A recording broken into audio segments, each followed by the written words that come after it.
ഓരോരുത്തരോടായിട്ട് പറയാ, എന്റെ അലക്സി മോനെ കൊന്ന് കെട്ടിത്താത്തിയ പന്ന കഴിവരുടെ മോനെ സഹായിക്കാനോ ഒളിപ്പിക്കാനോ ഏതെങ്കിലും നായിന്റെ മോൻ മുതിർന്ന അവന്റെ തല ഈ അങ്ങാടിയിൽ ഉരുളും.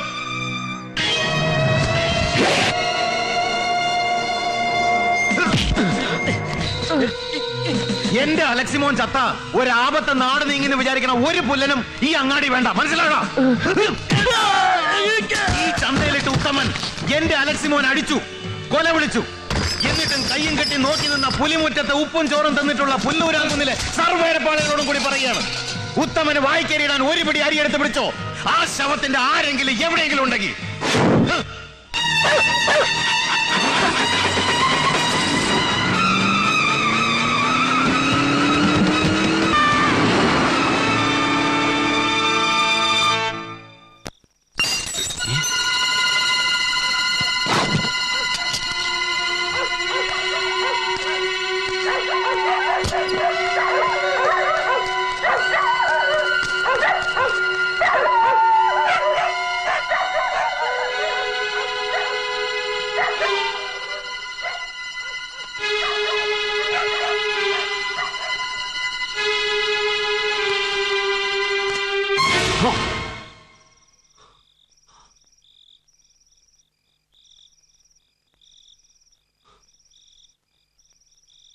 ആരെങ്കിലും കണ്ടോടാ നിന്നെ?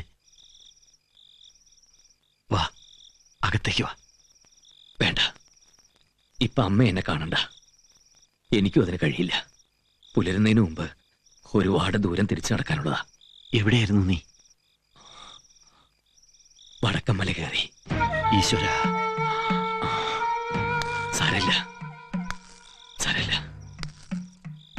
പറ്റിപ്പോയ തെറ്റിന് നിയമം തന്നേക്കാവുന്ന ശിക്ഷ അനുഭവിച്ച് തീർക്കുന്നതിനേക്കാൾ വലിയ വേദനയാ ഞാനിപ്പോ അനുഭവിക്കുന്നത്. ജയിലെങ്കിൽ ജയിൽ. എന്റെ മനസ്സ് തയ്യാറെടുത്ത് കഴിഞ്ഞു. പാടില്ല. അറിയാതെ പറ്റിപ്പോയ ഒരു കയ്യബദ്ധത്തിന്റെ പേരില് ഒരുപാട് മനുഷ്യരുടെ ആശകളും സ്വപ്നങ്ങളും ഒക്കെ തകർത്ത്. പാടില്ല. ആ തൊപ്പി ആ തലേ തന്നെ ഇരിക്കണം. മോനൊരു വലിയ പോലീസ് ഓഫീസർ ആകണമെന്ന് ആഗ്രഹിച്ചൊരു അച്ഛൻ, ആ അച്ഛന്റെ മകൻ ഒരു കൊലയാളിയായിട്ട് ജയിലിൽ പോവാനോ? ഇതൊക്കെ കാണാനും കേൾക്കാനും നമ്മുടെ അമ്മ ജീവിച്ചിരിക്കും തോന്നുന്നുണ്ടോ? സർവ്വ സ്വപ്നങ്ങളും തകർന്ന് എന്നും ജയിൽ ശിക്ഷ കഴിഞ്ഞു വരുന്ന ഭർത്താവിനെ കാത്തിരിക്കേണ്ടി വരുന്ന ഒരു ശപിക്കപ്പെട്ട ജന്മമാക്കി തീർക്കണോ ദേവികയുടേത്? നിന്നെ കുരുതി കൊടുത്ത് എല്ലാം ഒളിച്ചു വെച്ച് കാക്കിക്കുപ്പായിട്ട് എനിക്കൊരു സുഖജീവിതം വേണ്ട. വേണ്ട. കൊന്നത് നിങ്ങളാണെന്ന് വെളിപ്പെടുത്തുമെങ്കിൽ ബാക്കിയെല്ലാം ചെയ്ത് ഞാന്. നമുക്ക് ഒരുമിച്ച് ജയിലിൽ പോവാം. എന്നിട്ട് വേണം ആരോരുമില്ലാത്ത നമ്മുടെ കുടുംബത്തിൽ കയറി ആ സണ്ണി നേരങ്ങാൻ നായാട്ട് നടത്താൻ. പുലിമുറ്റത്ത് അലക്സി തോമസിനെ കൊന്നത് ഞാനാ. ഉത്തമ. ആ അതെ, ഉത്തമൻ കൊന്നു. ഞാനാ കൊന്നത്.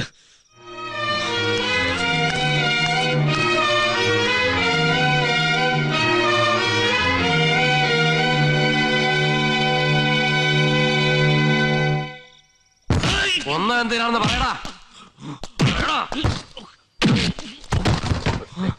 പറയില്ലേ? നിന്നെ കൊണ്ട് ഞാൻ പറയിപ്പിക്കും.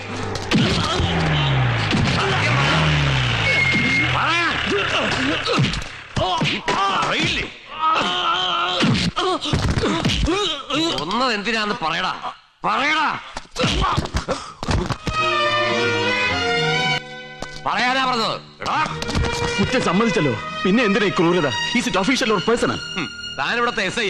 ഈ വികാര പ്രകടനം ഒഫീഷ്യലോ അതോ പേഴ്സണലോ? I am sorry sir. ആരെ നിക്കണോ? കൊല്ലുന്നിനെ എന്തിനാ കൊന്നത്? പറയടാ. പറയാൻ പറയില്ലേ? പറയടാ.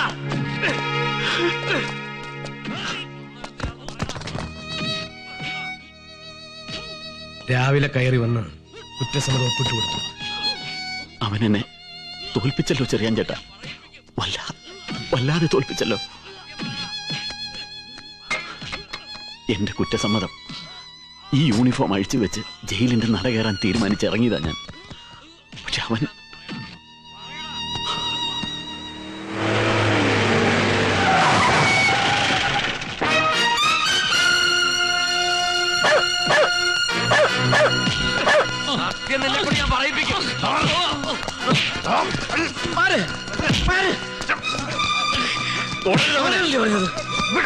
പറഞ്ഞത്. മാറ്, എനിക്ക് വേണവനെ. പോലീസിന് കീഴടങ്ങിയ പ്രതിയാ. കാര്യങ്ങൾ തീരുമാനിക്കാൻ ഇവിടെ കോടതിയുണ്ട്. കോടതി മിണ്ടി പോരുത്. അവന്റെ വിധി തീരുമാനിക്കപ്പെട്ടതാ. കൊണ്ടുപോകും ഞാൻ അവനെ. നടക്കില്ല. കേറങ്ങോട്ട്. ജയചേട്ടാ, മുടിക്കും.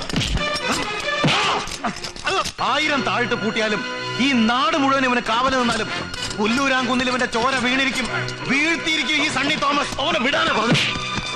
നോക്കിക്കോ, എന്റെ അലക്സിമോന്റെ ശവം വീർത്ത് പൊങ്ങി അതേ കടവിൽ ഇവന്റെ ശവം 100 കഷ്ണമായി പുഴുത്ത് വീർത്ത് പൊങ്ങും. മാറോ.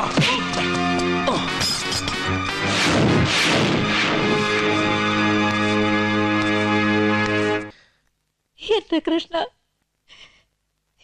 എന്റെ കുഞ്ഞ്.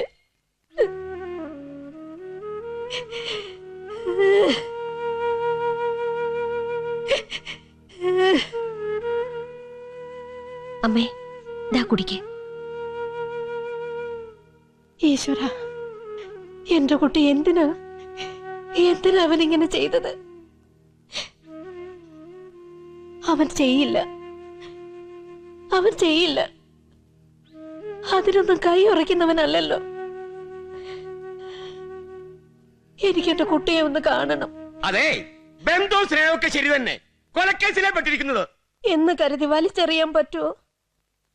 പെറ്റുപോറ്റിയതല്ലെങ്കിലും കുറഞ്ഞ കാലം കൊണ്ട് ജയനും അവനും രണ്ടും രണ്ടായി കാണാൻ പറ്റണ്ടായിട്ടുണ്ട് എനിക്ക്.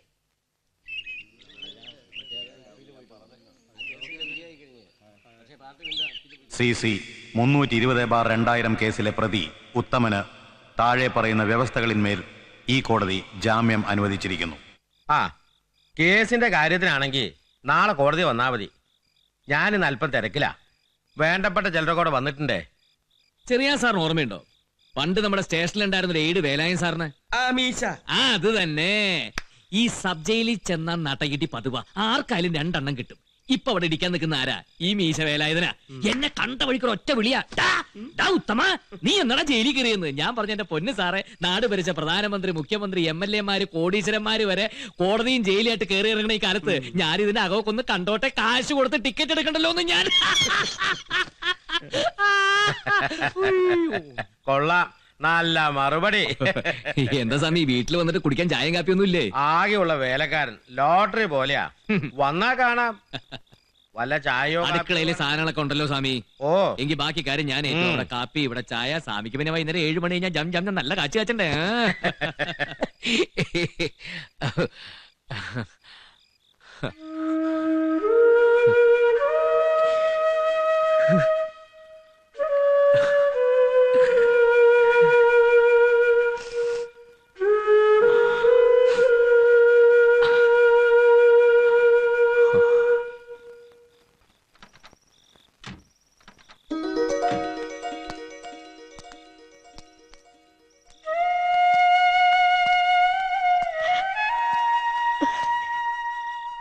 കണ്ണ,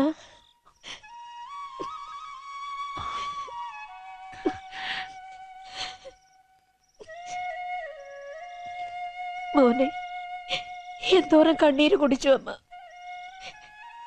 സാരല്ല, കണ്ടല്ലോ നിന്നെ. ജയിലിൽ നിന്ന് ഇറങ്ങിക്കാണാൻ വിളിക്കാത്ത ദൈവങ്ങളില്ല.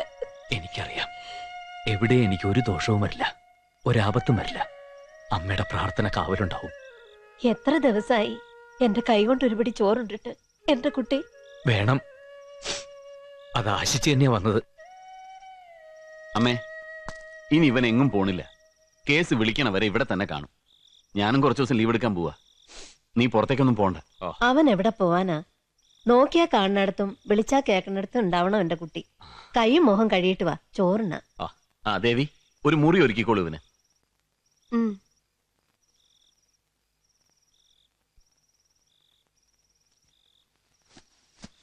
അച്ഛൻ വിളിച്ചിരുന്നു. ജയേട്ടൻ അയാളെ സബ് ജയിലിൽ നിന്ന് ഇറക്കാനും ജാമ്യത്തിലെടുക്കാനും ഒക്കെ നടക്കുന്ന എന്തിനാണെന്ന് ചോദിച്ചു അച്ഛൻ. സ്വന്തം കാര്യം, അതിലപ്പുറത്തേക്ക് ഒരു കാര്യവും മൂപ്പർക്കില്ല. ഞാൻ അറിയാഞ്ഞിട്ട് ചോദിക്കുക. നിങ്ങളൊരു പോലീസ് ഓഫീസർ അല്ലേ?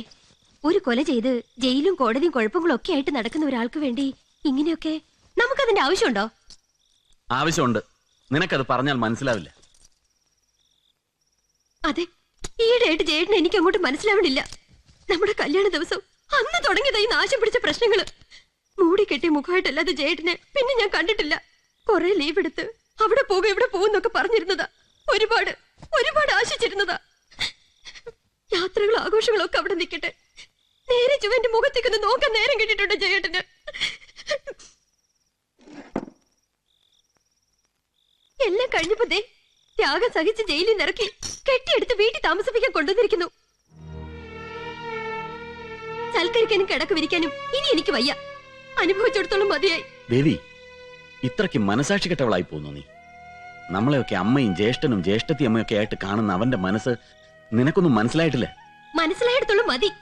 നശിച്ചൊരു കൂട്ടുകെട്ട്. ഈ നശിച്ച നാട്ടിൽ വരരുതായിരുന്നു. ആ ക്രിമിനലിനൊന്നും കാണരുതായിരുന്നു. പരിചയപ്പെടണ്ടായിരുന്നു. നിർത്തടി. ക്രിമിനലോ? ആരടി ക്രിമിനൽ? കൊന്നവൻ കൊലയാളിയാ. ക്രിമിനൽ തന്നെ അതിന് പറയൂ.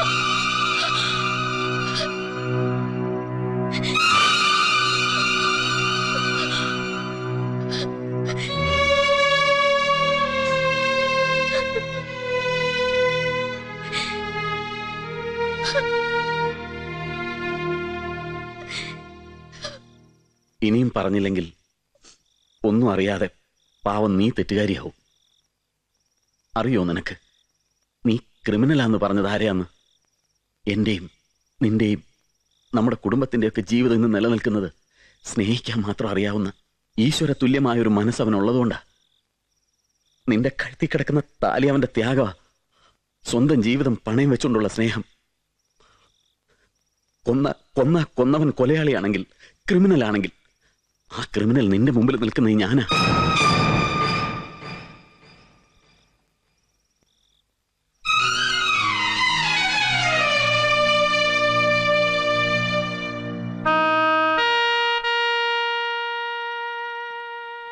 അമ്മേ,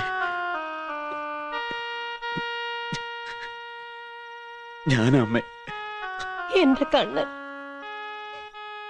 ഈ വീട്ടിലുള്ളവരെക്കാൾ അവനെ കൊല്ലാൻ കത്തിയും വാളുമായിട്ട് നടക്കുന്നവരാണ് നല്ലതെന്ന് തോന്നിയിട്ടുണ്ടാവും എന്റെ കുട്ടിക്ക്.